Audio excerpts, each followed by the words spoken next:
네. 오늘은 제7장 광합성입니다. 페이지는 163페이지이고요. 지난번에도 조금 이제 말씀드린 게 있지만은 우리가 식물은 비료를 먹고 사는 게 아니고 햇빛을 먹고 삽니다. 식물은 햇빛을 먹고 산다는 거죠. 햇빛을 가지고 햇빛과 CO2와 물을 가지고 영양분을 만들어줘. 그게 이제 포도당이죠. 대표적인 게 포도당이죠. 이 포도당을 먹고 식물은 살아가고, 동물은 식물이 만들어 놓은 포도당을 뺏어 먹고, 그렇게 해서 살아가죠. 그래서 식물은 독립영양생물이라 그러고, 그 동물은 종속영양생물이라 그러죠. 식물은 독립적으로 스스로 양분을 만들어서 먹고 살고, 동물은 식물이 만들어 놓은 것에 종속되어 있기 때문에 종속영양생물이라 그렇게 말하죠. 그래서 이 광합성은 지구에 있는 모든 생명체들이 살아갈 수 있는 영양분을 만드는 첫 단계입니다. 포도당을 광합성을 통해서 포도당을 만든 다음에 이 포도당에다가 여러 가지 다른 원자들이 붙으면은 단백질도 되고, 그러니까 아미노산이 되죠. 아미노산이 합쳐지면은 단백질이 되고, 또 변형되면 또 지방 지질도 될 수 있고, 그 다음에 뭐 여러 가지 뭐 성분들을 만들어낸다는 거죠. 몸에 좋은. 그 출발점이 포도당입니다. 이 포도당의 그리고 활동을 할 수 있는, 보통 이제 뭐 학문적으로는 일한다 그래요. 일을 한다. 뭐 직장에 나가서 일한다. 뭐 그것도 일하는 거지만, 과학에서 말하는 일이라는 거는 어떤 에너지를 가지고 활동을 한다. 그 얘기예요. 일을 한다. 일을 할 수 있는 에너지를 만드는 것이 기본이 바로 포도당입니다. 단백질을 먹고도 에너지를 낼 수는 있어요. 지방을 가지고도 일을 할 수 있어요. 할 수는 있는데, 포도당 과정으로 돌아가야 됩니다. 단백질을 먹고 우리 뭐 황제 다이어트도 있고 뭐 여러 가지 다이어트가 있지만은, 골치 아픈 게 단백질만 먹었을 때는 다시 당 성분으로 화학적인 분해를 과정을 거쳐야 돼요. 그러니까 몸이 더 힘들겠죠. 더 피곤하고 그런 과정을 거쳐야 돼요. 피곤한 거하고 에너지 쓰는 거하고 좀 다른 거예요. 기계로 따지면 기계가 마모되는 거죠. 그죠? 자, 자동차가 있으면은 자동차는 승용차 같은 경우에는 휘발유를 가지고 자동차가 일을 합니다. 자동차가 엔진 오일도 있고 미션 오일도 있고 뭐 브레이크 오일도 있고 그 다음에 뭐 등 여러 가지 부품들이 있어요. 또 뭐 열을 식혀주는 그 뭡니까 뭐 냉각수도 있고 그죠? 자, 이런 것들이 있고 여러 가지가 있어요. 그렇지만은 이런 거는 이런 거를 엔진에 넣었을 때는 엔진이 작동을 못 합니다. 반드시 휘발유차는 휘발유를 넣어야 되죠. 그 휘발유가 뭐냐? 사람으로 따지면 생명체로 따지면 포도당이라는 거죠. 그 포도당을 식물질이 빛하고 CO2하고 물을 가지고 만든다는 겁니다.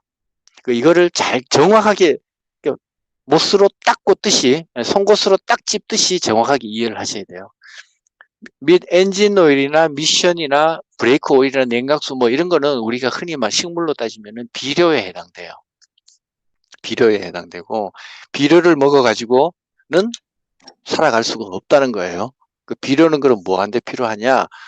여러 가지 어떤 작용을 할 때, 작용을 할 때, 화학적인 그 일이 일어날 때, 거기에 중간중간에 하나하나씩 끼어들어가지고 필수 요소 역할을 해줄 뿐이지, 그 자체가 에너지를 만들지는 않는다는 거예요. 이게 핵심입니다. 이거를 정확하게 이해하셔야만이 광합성이 얼마나 중요한 건지를 알 수가 있어요. 자, 그러면은 생명체가 에너지를 만드는데 에너지를 만들고 그 다음에 에너지를 사용하죠. 에너지를 만드는 과정을 광합성이라고 합니다. 광합성이라고 하고 그죠? 에너지를 만들어서 사용하는 과정을 세포호흡이라고 합니다. 이 호흡은 우리가 숨을 쉬는 것도 호흡이지만은 여기서 말하는 세포호흡은 내호흡을 말해요. 외호흡과 내호흡이 있는데 나중에 구장에 가서 나오겠지만 외호흡은 숨 쉬는 거예요. 숨 쉬는 거. 옛날 사람들도 알았어요. 숨을 쉬지 못 않으면 사람이 죽는다는 걸 그걸 알았어요.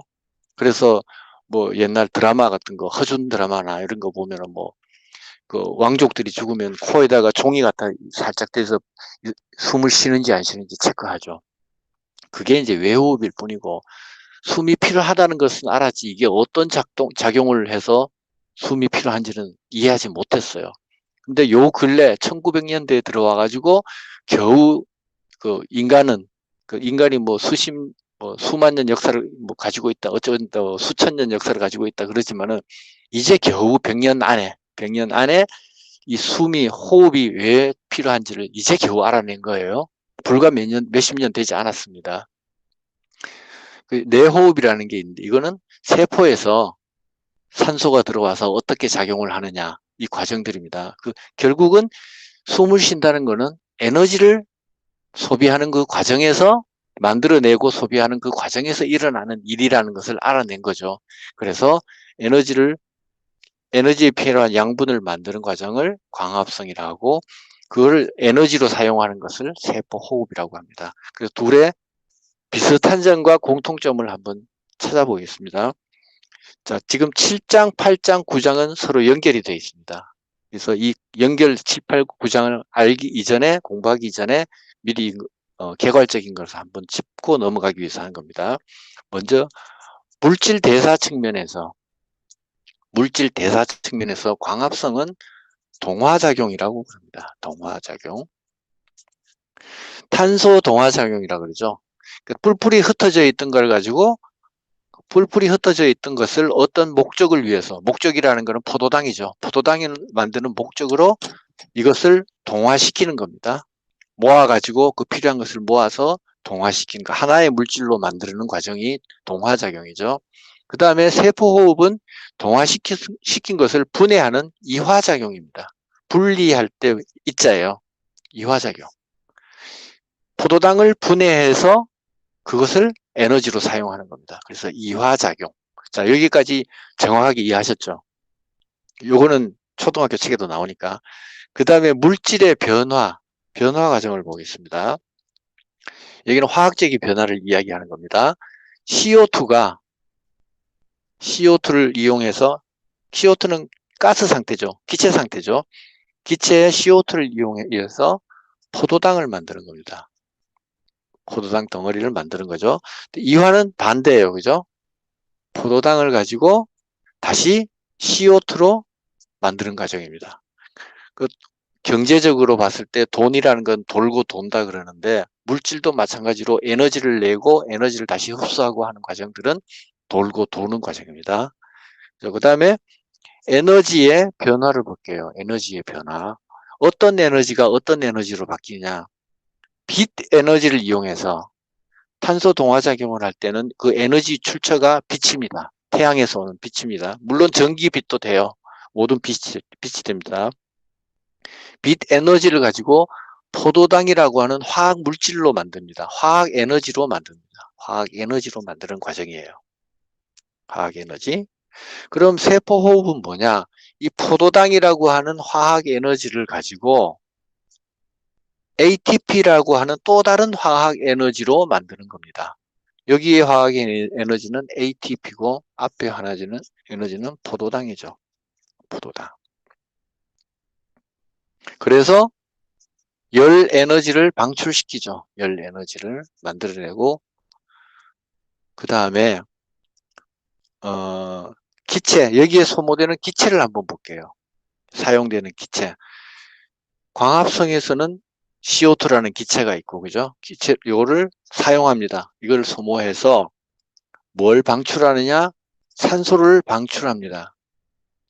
광합성은 CO2를 받아들여가지고 산소를 내쫓는 겁니다. 산소를 생산하는 게 아니고 산소는 광합성 과정에 필요 없기 때문에 산소가 몸에 너무 많으면 오히려 나쁜 역할을 일으키기 때문에 왜 나쁜 역할을 일으키냐? 빛이 들어와가지고 빛에는 자외선도 있고 여러 가지 있죠. 그죠? 이 빛 에너지가 산소를 들뜨게 만들어서 몸을 해롭게 만들어요. 활성산소를 만드는 거죠. 그래서 잔류 만들어진 찌꺼기로 남게 된 그 산소를 바깥으로 내보내는, 그래서 방출작용이 있고, 이화작용에서는 세포 호흡에서는 반대로 O2를 소모해요. O2를 사용한다는 얘기죠. 그리고 CO2를 방출하는 거죠. 이건 잘 알고 계시죠? 산소는 또 왜 세포 호흡할 때 왜 필요하냐? 산소가 최종적으로 어떤 전자 전달 과정이 있는데, 전자를 막 전달해 다음 단계, 다음 단계, 다음 단계 이렇게 넘어가면서 물질이 자꾸 바뀌어요.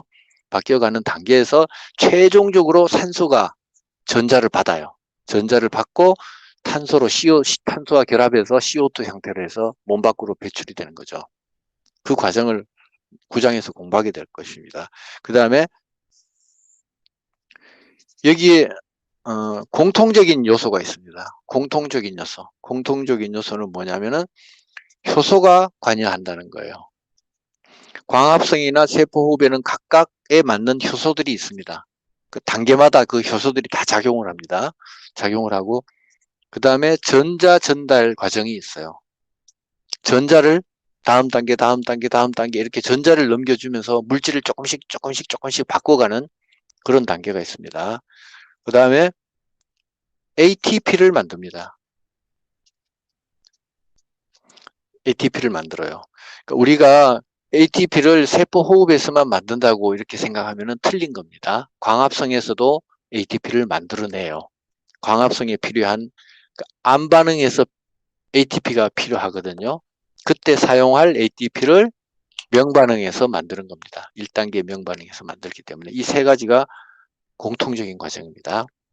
전자 전달이라는 거는 그 물질을 만들면 한 방에 딱 만들지 왜 못 만드냐, 우리가 이렇게 하기 쉬운데, 우리가 뭐 대장간에서 칼을 하나 만들더라도 과정이 있잖아요. 그죠? 한 방에 바로 쇳덩어리를 딱 갖다 놓고 칼이 되어라 하면 뚝딱 하면 바로 칼이 되는 게 아니잖아요. 면도 칼이 되어라 바로 되는 게 아니죠. 그거를 불에 달궜다가 두들기고 뭐 모양도 만들고 잘라내고 어쩌고 저쩌고 과정들이 다 필요하다는 얘기죠. 거기다가 나중에 중간에 하다가 좀 강해져라고 담금질도 또 해야 하는 과정도 필요하고, 그와 가지로 전자전달 과정이 그런 단계들이에요. 단계들이 필요하고, 그 다음에 아까 효소가 관여한다 그랬는데 광합성에 필요한 효소가 몇 가지가 있습니다. NADP가 있습니다. NADPH. 이게 조효소가 하나 있고요. 그 다음에 전자전달을 한다 그랬죠. 전자전달을 할 때 필요한 전자전달 효소라는 게 있습니다. 전자전달. 이것도 효소작용으로 일어나는 겁니다. 그 다음에 수소를 뗐다 붙였다 하는 과정들이 있어요. 그때 탈수소 효소가 있습니다. 탈수소 효소. 그 다음에 수소 마찬가지로 탄소도 뗐다 붙였다 합니다. 탈탄산 효소. 이런 것도 있습니다. 그 다음에 마지막으로 ATP를 만들 때 필요한 효소들이 또 있습니다. ATP 합성 효소. 이런 효소들이 작용을 합니다. 그 다음에 세포 호흡에서는 그럼 어떤 효소들이 작용하느냐? 마찬가지로 여기도 탈수소 효소 필요하고요. 탈탄산 효소도 필요해요. 탈탄산 효소도 필요하고, 그 다음에 전자전달 효소 똑같이 필요합니다. 전자전달 효소. 그 다음에 ATP 합성 효소도 똑같이 필요해요. ATP 합성 효소. 그 다음에 이제 조효소가 조금 다른데요. 조효소가 다른데, 광합성에서는 조효소가 아까 NADPH라고 그랬어요. P자가 들어가죠. 그죠? 근데 호흡에서는 NADH라는 게 들어가고, 그 다음에 FADH2라는 게 들어갑니다. 호흡에는 두 가지가 있죠. 그 다음에 광합성에는 한 가지인데, NADPH랑 NADH랑 비슷하죠. 그죠? 모양이. 근데 광합성에는 P자가 들어가 있어요. 요것만 차이가 있고, 헷갈리지 않으면 돼요. 이거는 세부적인 거는 우리가 중간중간에 공부하면서 공부하도록 하겠습니다. 그 다음에 먼저 163페이지 글을 한번 읽고 공부 계속하겠습니다. 7장 광합성 개관 거기 읽어볼게요. 광합성은 잎에서 흡수한 이산화탄소, 잎에서 CO2, 그 다음에 뿌리에서 흡수한 물, H2O죠. 이것을 플러스 태양의 에너지, 빛이죠. 빛을 이용해서 이 세 가지를 이용해서 뭘 만든다? 탄수화물을 합성하고 그 다음에 산소를 바깥으로 내보내는 필요 없으니까 몸에 해로우니까 밖에 내보내는 현상을 가지고 바로 광합성이라고 한다. 이게 첫 번째입니다. 자, 여기서 우리가 CO2 알고 물 알고 태양빛 들어오는 거 다 알고 있어요. 우리는 이미 다 알고 있고 근데 만들어진 게 탄수화물이라고 했습니다. 탄수는 탄소하고 물이란 뜻입니다. 탄소하고 물. 이게 포도당이 C6H12O6거든요. 포도당 화학식이. 이거를 약분을 해볼게요. 다 6으로 나눠볼게요. 그러면은 C는 이렇게 되죠. H는 6이 10이니까 2 되고 그 다음에 산소도 6으로 나누면 1 되죠. 그러면 CH2O 이렇게 되죠. 그럼 탄소 H2O가 물이죠. 그래서 탄수가 되는 거예요. 탄수화물. 6개 C와 H2와 O. 여기에 만나서 탄수화물이 되는 거예요. 그래서 이름이 탄수화물이라고 부르는 겁니다. 그 다음 계속 읽어볼게요. 에너지에다가 초점을 맞추면은 이 광합성이라는 걸 에너지 측면에서 바라보면은 태양의 에너지를 생물이 이용할 수 있는 화학 에너지로 바꾸어주는 단계다. 아까 여기 표 만들어서 쓸 때 에너지 변화가 빛 에너지에서 화학 에너지로 만드는 과정이라 그랬죠. 그 다음에 산화 환원 반응을 수반한다는 점에서 보면은 물의 산화와 더불어 CO2의 환원에 의해서 탄수화물을 생성하는 과정이다. 자, 물의 입장에서 봤을 때는요, 산화가 된다 그랬죠. 산화라는 거는 전자를 잃어버리고 수소를 잃어버리고 산소를 얻는 과정이라 그랬습니다. 그죠? 그 물의 입장에서는 이게 물이 광합성 과정에서 분해가 됩니다. 어떻게 분해가 되냐면은 H2O가 두 개의 수소 2개하고 수소 이온으로 분해됩니다. 이온이 됐다는 거는 전자가 빠져나갔다는 얘기죠. 그 다음에 두 개의 전자가 빠져나갔다는 얘기예요. 그 다음에 O2가 되는데 여기는 O고 O2라고 썼죠. 그 자연상에는 산소가 원자로 존재하지 않는다고 우리가 얘기했잖아요. 그죠?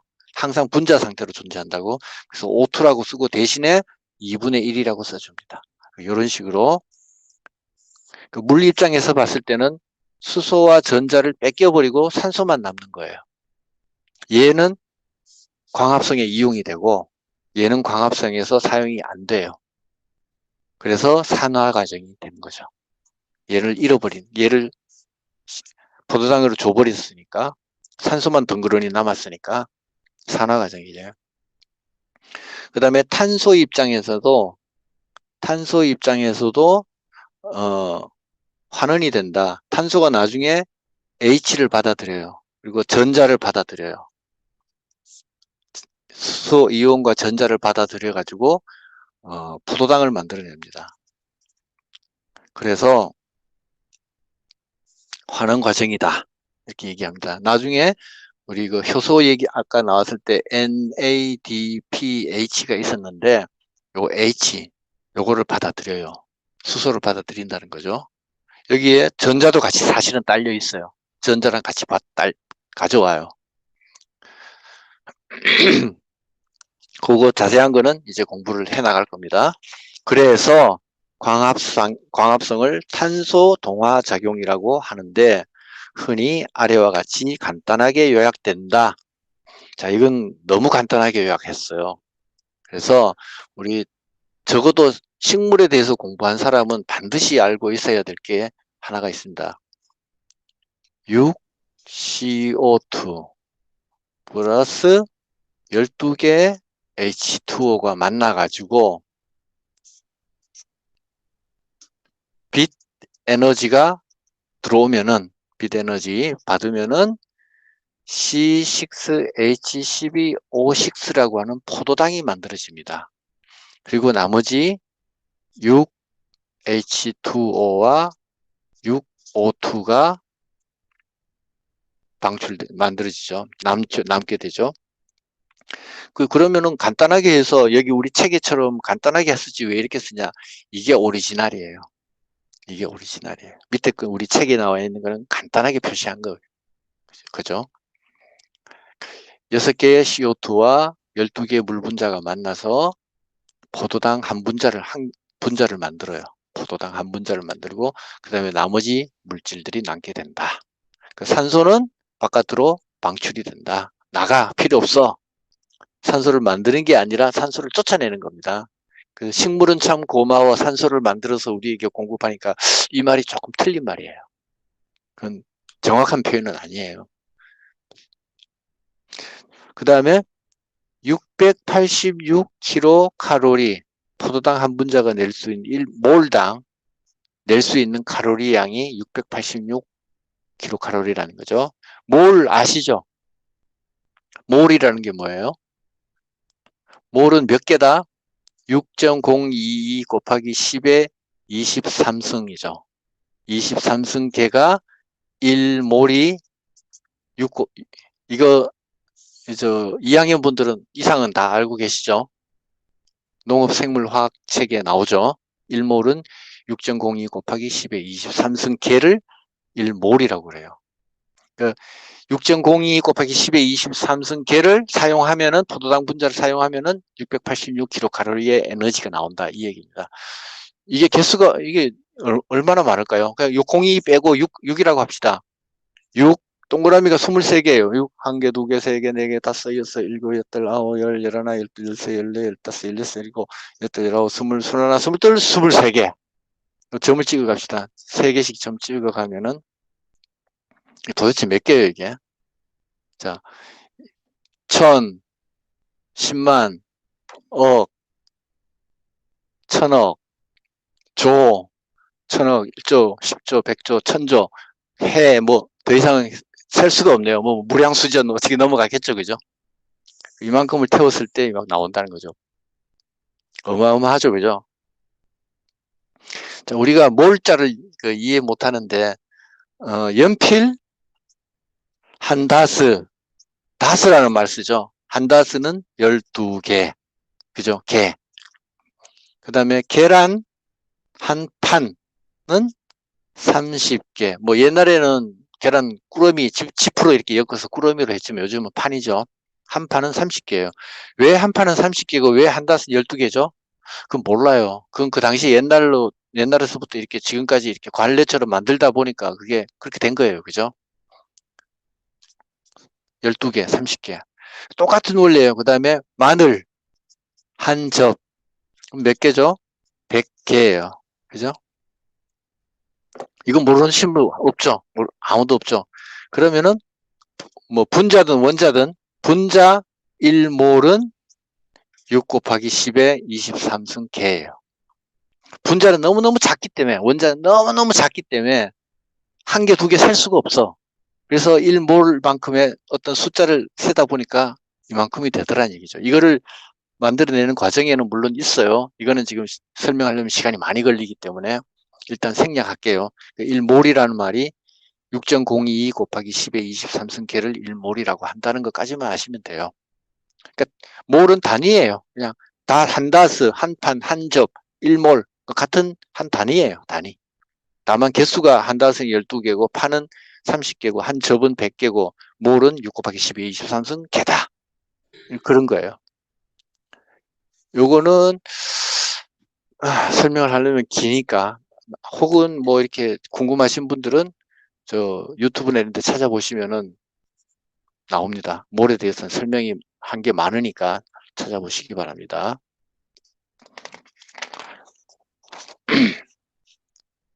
그렇지만 계속 읽어 나갈게요. 엽록체 안에서 일어나는 과정은 52여 단계를 거치는 복잡한 대사 경로를 통하여 이루어지며 크게 명반응, 암반응으로 나뉜다.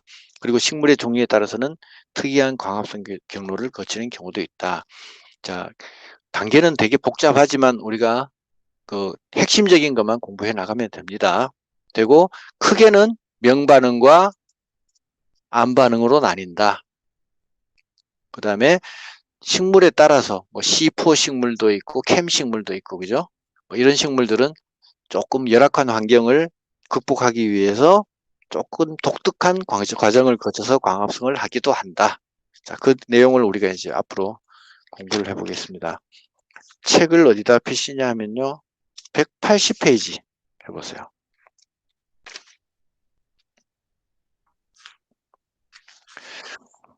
180페이지 펴시면은 7-14가 나옵니다. 그죠? 7-14. 그림 7-14. 그죠? 그림 7-14가 나옵니다. 오늘은 급하게 안 하고 조금 천천히 할게요. 천천히. 어려우니까. 그리고 뭐 진도 자체가 우리가 목적이 아니잖아요. 그죠? 그러니까 차근차근 책을 차근차근 읽어가면서 그렇게 공부하겠습니다. 책 내용을 또 놓치면 좀 아깝잖아요. 또 그죠? 자, 발표 프레젠테이션 창으로 제가 넘어갈게요. 자, 프레젠테이션 창으로 넘어왔습니다. 보시기 바랍니다. 자, 광합성은 크게 명반응과 암반응 이렇게 두 단계로 나눠집니다. 두 단계 크게. 먼저 명반응이란 뭐냐? 명자는 우리가 알고 있는 밝을 명자예요. 그 밝을 명자라는 거는 빛이 있다는 얘기죠. 그죠? 빛이 있다는 얘기죠. 암반응은 반드시 어두워야 된다가 아니고 어두워도 된다는 뜻이에요. 그러니까 낮에 햇빛이 있을 때도 암반응은 일어납니다. 다만 빛이 필요 없다는 뜻의 암반응이지 어두워야 한다는 암으로 받아들이면 안 된다는 거예요. 낮에도 암반응은 일어난다. 자, 그럼 명반응부터 볼게요. 명반응에서는 물이 필요합니다. 그 다음에 햇빛이 필요합니다. 끝. 필요한 거는 두 가지예요. 명반응에서 필요한 건 두 가지. 근데 이 물이 명반응은 어디에서 일어나느냐? 이게 어디냐 하면은 엽록체예요. 그죠? 엽록체. 엽록소가 아니고 엽록체. 엽록체에 여기 뭐죠? 그라나죠. 그라나. 틸라코이드가 여러 개 쌓여 있는 게 그라나죠. 그죠? 근데 틸라코이드 하나로 봅시다. 이렇게 하나. 틸라코이드. 이 틸라코이드에도 마찬가지로 막이 있습니다. 엽록체는 이중막이죠. 이중막이고 각 막에는 층이 이중으로 져 있죠. 각 막에는 이중층. 그래서 층으로 따지면 4개의 층이 있죠. 이중막 4개의 층. 근데 이 틸라코이드에도 막이 있습니다. 요거는 단일막이에요. 단일막. 그 층은 이중층이에요. 마찬가지로. 이 틸라코이드에는 뭐가 있느냐? 광계라는 게 있습니다. 단백질 복합체인데 빛을 받아들이는 시스템이 있어요. 장치가 있어요. 그 다음에 이 틸라코이드 막에는 전자를 다음 단계로 이렇게 단계별로 넘겨주는 이 전달해주는 시스템이 또 있어요. 그걸 전자전달기라고 하고, 그 다음에 관계원이라고 또 있습니다. 관계2가 있고 원이 있어요. 원이 먼저 발견되어 있기 때문에 관계원 1을 붙여줬고, 관계2가 나중에 발견되기 때문에 2라고 붙여준 것 뿐이에요. 그래서 관계2, 전자전달계, 관계원 이 세 가지가 틸라코이드 어디에 있느냐? 막에 있어요. 막에. 엽록소는 그럼 어디 있어요? 바로 관계 속에 엽록소가 같이 복합으로 구성이 되어 있어요. 여기서 빛을 받으면은 틸라코이드 여기에 막에 빛을 받으면은 관계2에서 먼저 이 전자가 들뜨게 돼요. 들뜨게 되면은 전자 전달교를 통해서 관계원으로 전달돼요. 관계원으로. 그 전자가 관계2에서 하나 빠져나가면 전자가 모자라요. 그 전자를 어디에서 보충하느냐? 바로 물에서 보충합니다. 물에서 산소는 넌 필요 없으니까 나가버리고 수소를 받아들여요. 수소이온을 받아들이고 전자를 받아들여요. 이 전자를 관계2로 받아들여요. 관계2가 전자를 방금 써버렸으니까 필요하죠. 그 전자를 보충해요. 그래서 계속 전자는 전자2에서 전자 전달계를 통해서 관계1으로 전달됩니다. 관계1으로 전달되면은 마지막으로 전자를 누가 받아가느냐? 이 NADP가 받아가요. 원래는 NADP예요. NADP인데 DP 플러스예요. NADP 플러스인데 원래는 근데 수소 이온 두 개를 받아가요. 그래서 NADP H 또 더하기 H 플러스라고 하는 수소 두 개죠. 수소 두 개. 하고 전자도 두 개 가져왔어요. 전자도 두 개. 마지막으로 전자를 받아가지고 NADP H 플러스를 만들어요. 근데 왜 여기는 NADPH입니까? 너무 이게 H 플러스 이렇게 쓰니까 복잡하잖아요. 그래서 그냥 간단하게 요약해서 NADPH라고 쓰는 것이 그뿐이에요. 그래서 NADPH라고 쓰여 있으면은 뒤에 더하기 H 이온 플러스 요게 또 있다 이렇게 생각하시면 돼요. 그 다음에 관계원의 이 과정에서 수소가 만들어졌잖아요. 수소이온이, 그죠? 수소이온이 이 딜라코이드 안쪽으로 들어왔다가 이게 바깥쪽으로 양성자, 효소 있죠? ATP 합성 효소가 있어요. 이렇게 우리 빙빙 돌아가는 거 그림 책에서 봤죠? 이 속으로 양성자가 통과를 하면서, 수소이온이 통과를 하면서 ATP를 만들어냅니다. 그래서 최종적으로 포도당 한 분자를 만들려면은 ATP 명반응에서 ATP를 18개, NADPH를 12개를 다음 단계로 넘겨줍니다. 다음 단계가 뭐냐? 암반응이에요. 다음 단계가 암반응. 그러니까 암반응에서 필요한 게 뭐냐? 바로 탄소예요. 탄소, 이산화탄소. 탄소를 받아들이는 겁니다. 탄소. 그래서 탄소를 받아들여 가지고 이 암반응은 또 단계가 3단계로 이루어져 있어요. 첫 번째, 탄소를 어떤 물질 속으로 고정을 시켜요. 탄소는 기체잖아요. 이산화탄소 기체인데 이산화탄소에 있던 탄소만 딱 빼내가지고 PGA라고 하는 물질 속으로 딱 집어넣어요. 그 다음 단계로 G3P를 만들어요. 또 만들어가요. 그 G3P에서 만약에 12개가 만들어졌다면은 2개를 가지고 포도당을 만들어요. 포도당을 만들고 나머지 10개를 가지고 뭘 하느냐? 다시 RUBP로 만들어가요. 왜 RUBP를 만드느냐? CO2가 들어왔을 때 이 RUBP랑 같이 합쳐가지고 PGA를 만들었거든요. 그러니까 RUBP가 모자라잖아요. 그러니까 다시 또 RUBP를 복원시켜줘야 돼요. 그래서 RUBP를 주는 거죠. 이 과정, 이 암반응이 이렇게 삥삥삥삥 돌아가는 회로죠. 삥삥 돌아가니까. 이 회로 과정에 필요한 게 바로 NADPH와 ATP가 필요한 거예요. 여기 보면 G3P에 P자 들어갔죠. P자들. 여기에 바로 ATP가 필요한 거예요. ATP가 필요하고 NADPH가 중간중간에 또 필요하고요. 그래서 수소하고 전자를 받아들이는 과정이 있기 때문에 여기에 있기 때문에 그래서 환원이라고 그런 거예요. 환원 과정. 환원. 그냥 간단해요. 수소를 건너받았기 때문에 환원되는 겁니다.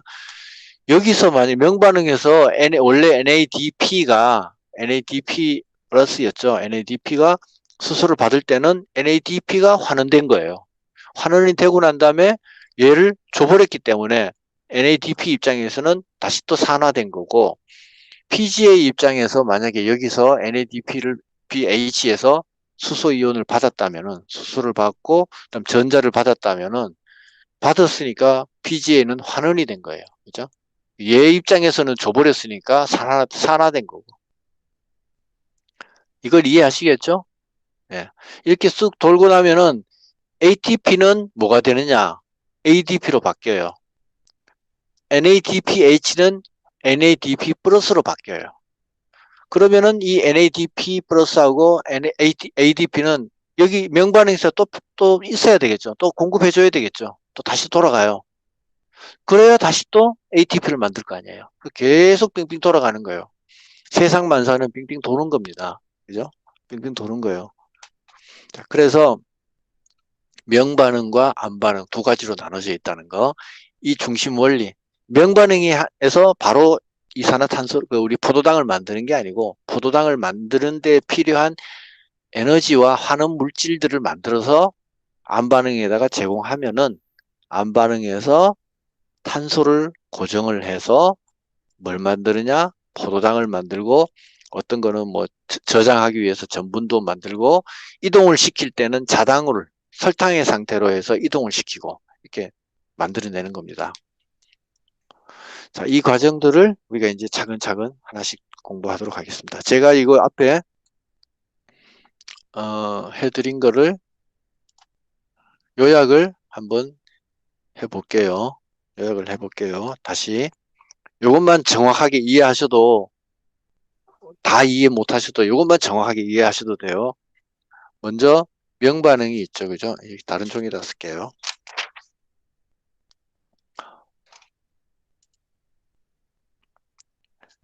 광합성은 명반응과 암반응 두 가지가 있다고 말했습니다, 그죠? 명반응에는 먼저 빛이 필요하죠, 그죠? 빛도 필요하고 밝을 명자니까 빛이 필요하고 또 H2O가 필요하다고 그랬습니다. H2O. 우리 저 포도당이 C6H12O6죠. O6니까 포도당 한 분자 입장에서 말씀을 드려볼게요. 포도당 한 분자를 만들려면 물이 12개가 필요해요. 12개가 필요해요. 그래서 명반응에서 뭐가 빠져나오느냐? 6개의 산소가 빠져나옵니다. 이 산소는 어디에 있던 산소냐? CO2에 있던 여기도 산소 있고 여기도 산소 있잖아요. 누구 산소냐? 그건 우리 책 뒤에 가면 중간에 또 나오니까 결론부터 말씀드리자면은 물에 있던 산소입니다. 물에 있던 산소가 바깥으로 빠져나가는 겁니다.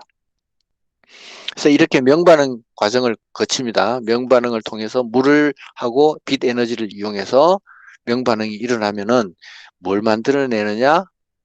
18개의 ATP를 만든다 그랬습니다.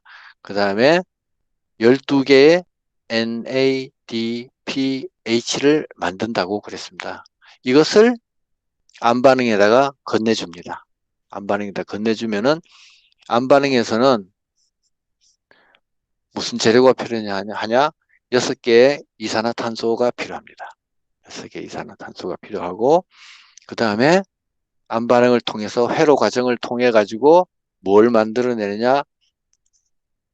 포도당을 만들어냅니다. 포도당 한 개를 만들어내요. 요거는 에너지를 변화를 보면은 빛 에너지를 가지고 결국은 화학 물질, 화학 에너지 상태로 만들어낸 거죠. 빛 에너지를 화학 에너지로 만드는 거예요. 그 다음에 12개 NADPH와 18개 ATP를 여기서 써먹었어요. 써먹고 난 다음에 다시 재생을 하기 위해서 18개의 ADP, 그 다음에 12개의 NADP 플러스를 다시 돌려줍니다. 명반응으로. 그래야 다시 또 만들어내니까. 자, 이 과정이 간혹은 여기서 열 에너지가 손실되기도 합니다. 열 에너지가 손실되기도 하는데, 자, 어쨌든 여러 과정. 이게 바로 광합성이에요. 요약했을 때 우리 아까 그림에서 본 것을 간단하게 하면 이렇게 되겠습니다. 자, 그러면은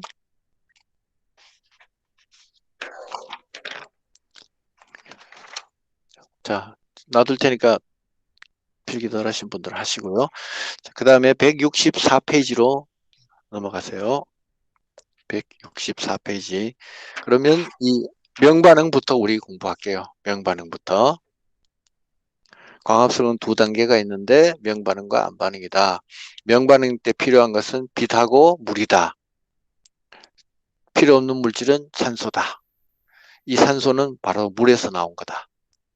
그 다음에 명반응은 에서 만든 거는 12개 NADPH와 18개 ATP를 안반응에다가 전해주면은 안반응에서는 6개 CO2를 이용해서 포도당을 한 개 만든다.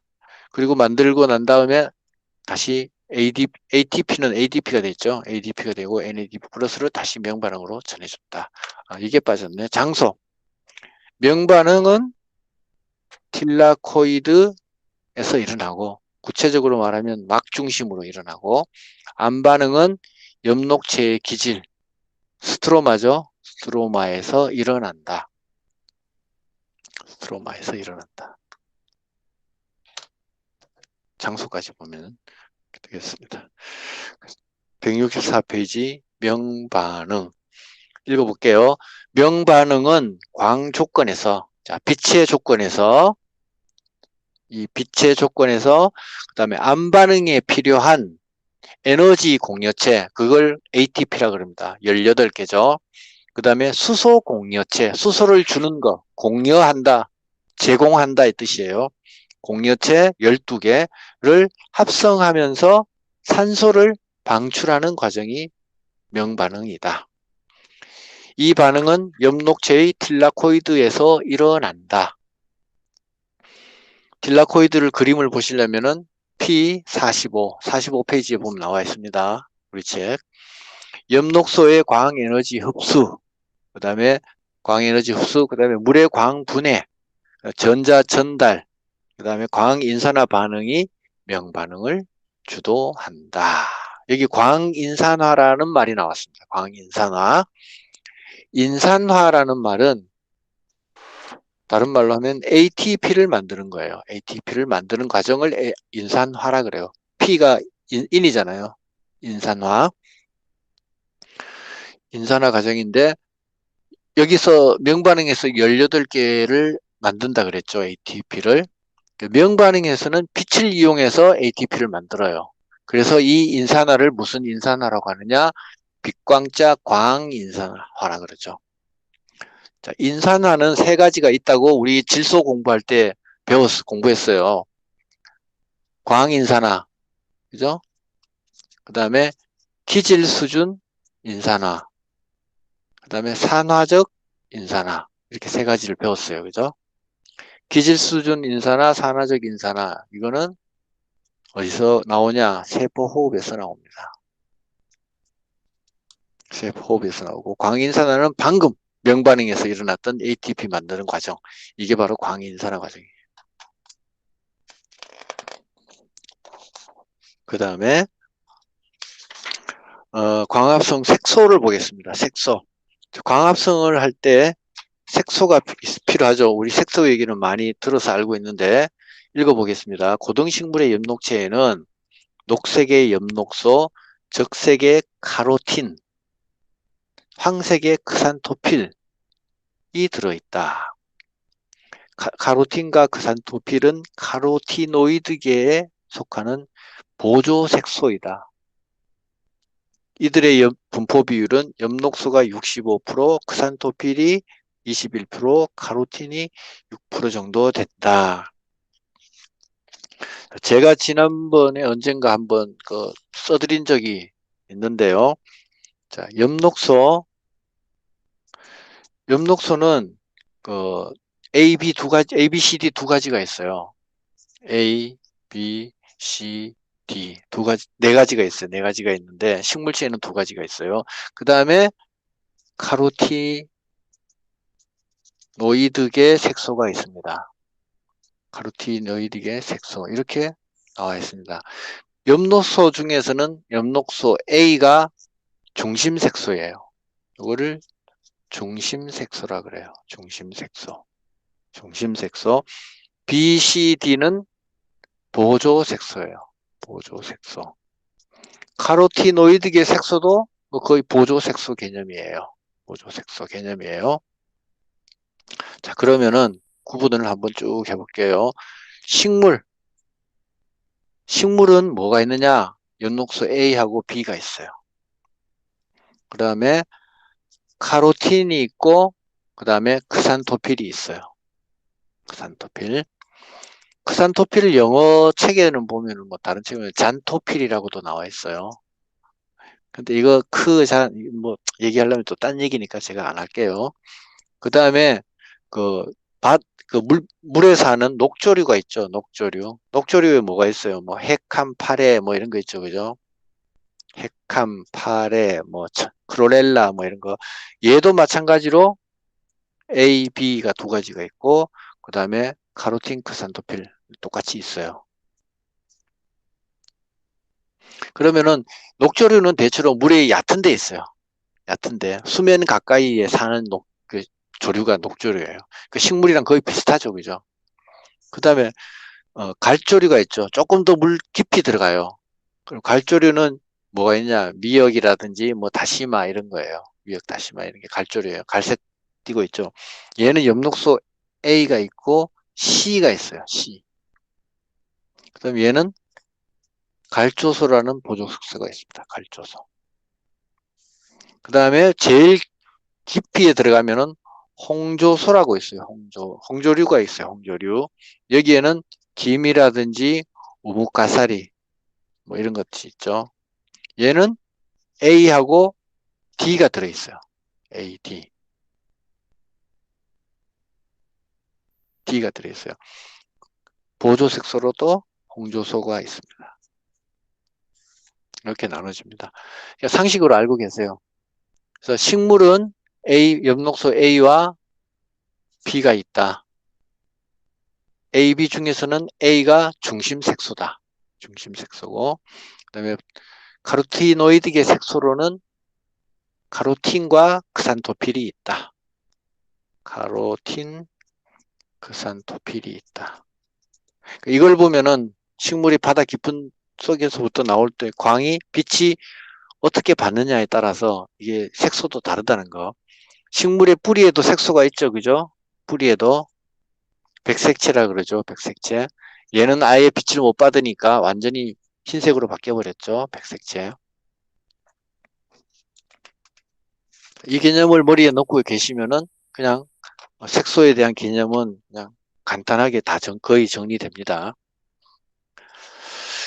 엽록소부터 한번 볼게요. 엽록소. 1. 엽록소는 클로로필이죠. 엽록소는 광 에너지를 흡수하는 가장 중요한 색소이다. 빛 에너지를 받아들이는 가장 중요한 색소이다. 현재까지 9종의 엽록소가 알려져 있으며 우리는 지금 4가지 봤어요. A, B, C, D 4가지 봤죠. 근데 총 9가지가 있대요. 고등식물에서는 엽록소 A와 B를 가지고 있습니다. 엽록소 A와 B는 광흡수 스펙트럼에서 약간의 차이를 보이며 흡수하는 부위가 조금씩 그 범위가 조금씩 다르다는 거죠. 분포 비율은 식물에 따라 다른데 일반적으로 3대1 정도다. 그러면은 A가 한 49% 정도 되고 B가 한 16% 정도 뭐 이 정도 된다는 얘기죠. 그죠? 총 65% 중에서. 그죠? 계속 봅니다. 엽록소는 글루탐산을 출발 물질로 하여 글루탐산 우리 지난 시간에 공부했습니다. 아미노산 합성할 때 첫 번째 출발 물질이 그때도 글루탐산이었죠. 아미노산 만들 때 글루탐산 아시죠? 마그네슘의 삽입 등 여러 단계를 거쳐 생합성된다. 나자식물이나 조류는 암 상태에서도 효소작용으로 엽록소가 합성되지만 피자식물은 반드시 광조건에서 합성된다. 엽록소라는 거는 그 색소체라는 거는 빛이 있을 색소체는 잎에도 있고 뿌리에도 다 있지만 잎에서 빛을 받았을 때 비로소 엽록소로 만들어지는 거고 빛을 받지 못하고 뿌리에서 빛을 받지 못하고 있을 때는 그냥 백색체가 되어버리는 거죠. 그 얘기입니다. 유전적으로 엽록소가 형성되지 않는 개체를 백자라고 부르는데 이들은 발화 후 곧 죽는다. 약간 돌연변이 같은 거죠. 사람도 그 선천성 색소 결핍증이라고 있죠. 선천성 색소 결핍증. 그걸 백자라 그래요. 알비노. 알비노가 원래 희다는 뜻이거든요. 그래서 식물 중에도 잎에서 만약에 잎이 하얀 색깔로 그대로 되어 있으면 이건 다 말라서 죽어버린다는 얘기죠. 엽록소의 분자 구조는 머리 부분하고 꼬리 부분으로 구분된다. 머리 부분은 탄소 원자 간의 이중결합과 단일결합이 교대로 나타나는 구조로 되어 있으며 광에너지를 받으면 쉽게 들뜬 상태로 전이 될 수 있다. 엽록소는 물에 녹지 않으며 아세톤과 같은 유기용매에 잘 녹는다. 여기까지만 일단 보고요. 그림을 또 한번 볼게요.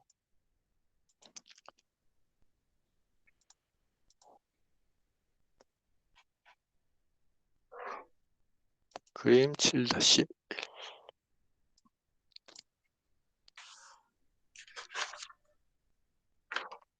자, 이거를 그림을 한번 보시면은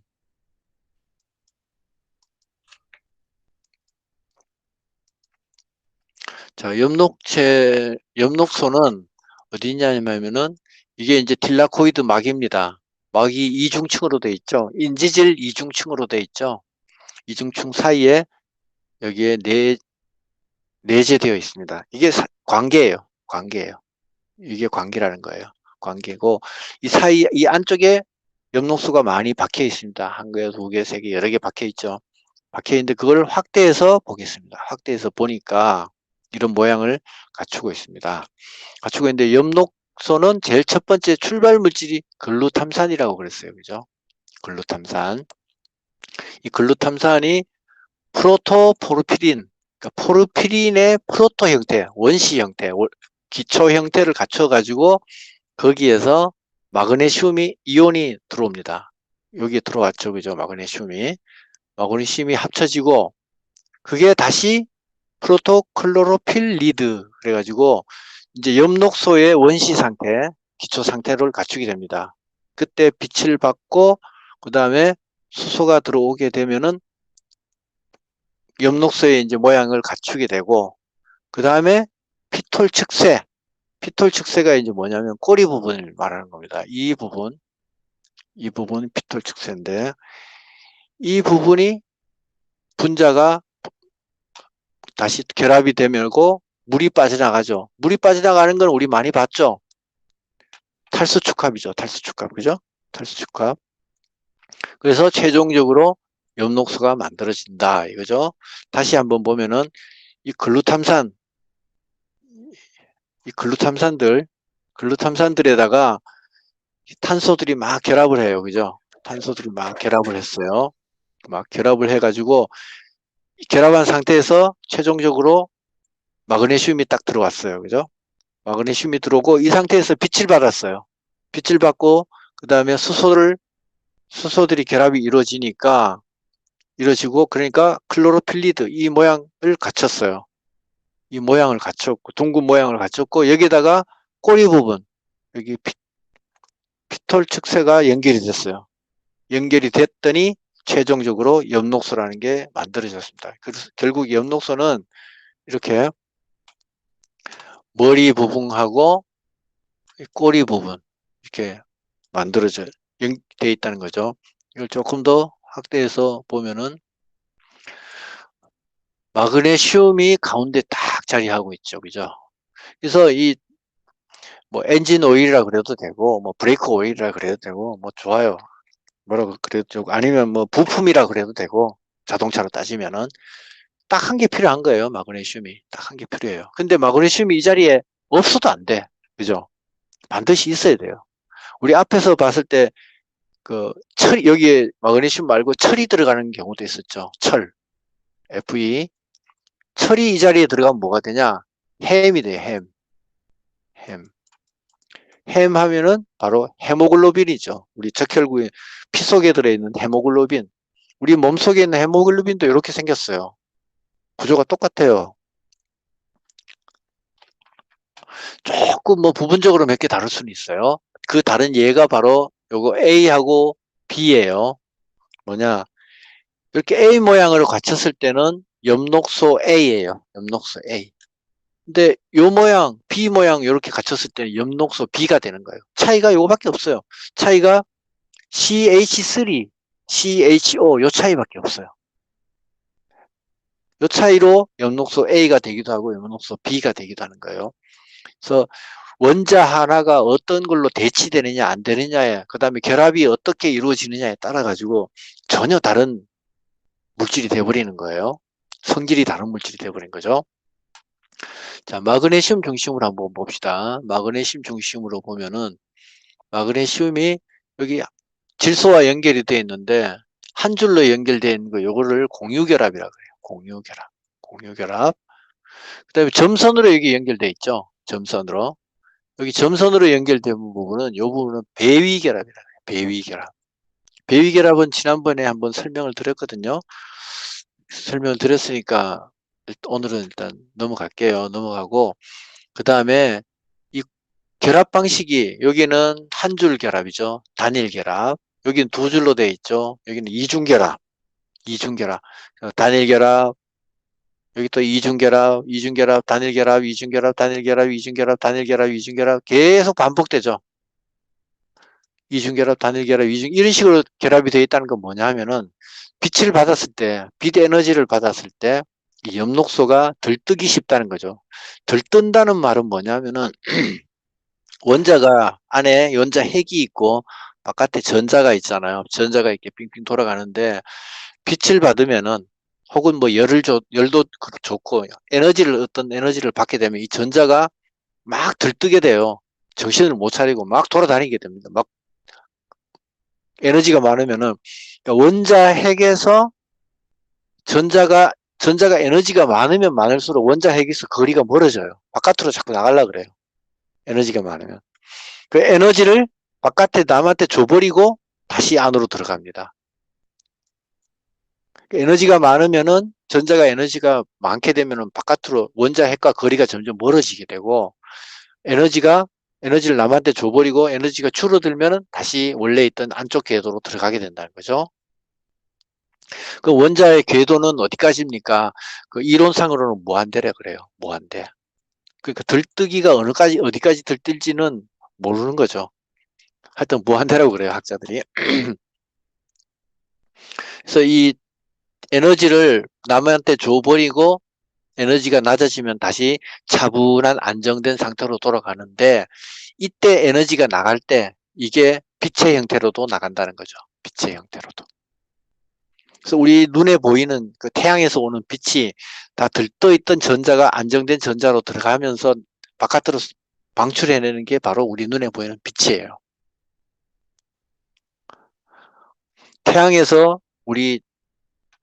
태양에서는 핵융합이 이루어지면서 막 원자들이 막 들뜬 상태로 있어요. 어느 정도까지 들떴냐 하면은 이 전자들이 아예 그냥 바깥으로 나가버려요.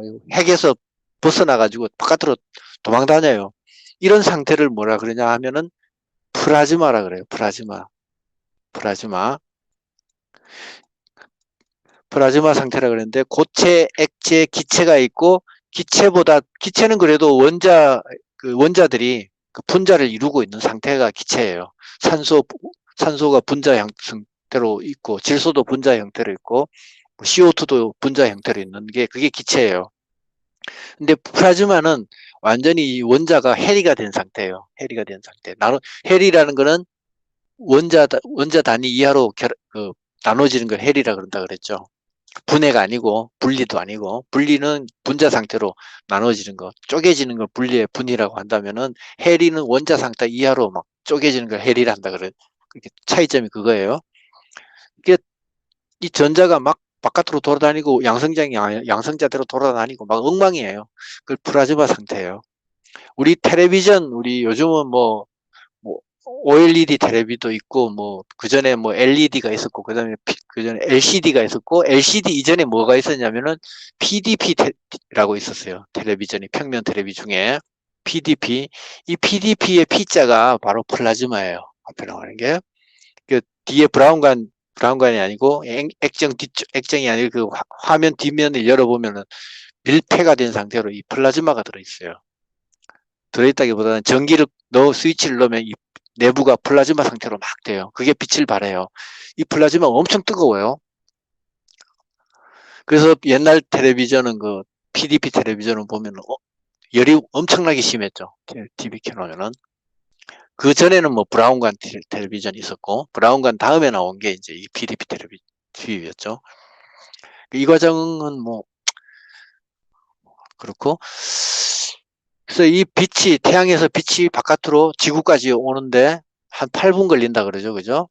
빛이 한 30만 속도가 대략 한 30만 킬로미터 1초에 되는데 이 빛이 지구까지 오는데 표면에서 지구까지 오는데 8분 걸리고 태양에서 이 막 수소들이 막 안에서 핵융합이 이루어지면서 거기서 빛이 나오게 됩니다. 빛이 막 바깥으로 나오는데 핵 안쪽에 있던 빛이 바깥으로 막 탈출을 해 나와야 돼요. 바깥으로 탈출을 해 나오는데 걸리는 기간이 얼마나 걸리느냐? 17만 년이 걸립니다. 태양에 있는 물질들을 막 피해가지고 그걸 꿰뚫고 다시 이리저리 피하고 이리 피하고 저리 피하고 해서 빠져나오는데 걸리는 시간이 17만 년. 그리고 태양 표면에서 지구까지 오는데 8분 이렇게 걸리는 거죠. 그러니까 우리가 보는 빛은 최초 태양 안에서 만들어지기 한 17만 년 전의 빛을 우리가 보고 있는 거고 태양 표면에서 출발했을 때는 8분 전의 빛을 우리가 보고 있는 겁니다. 그래서 이 빛이 바로 식물체 엽록소에 와서 에너지를 명반응을 일으키는 단초가 된다는 거죠.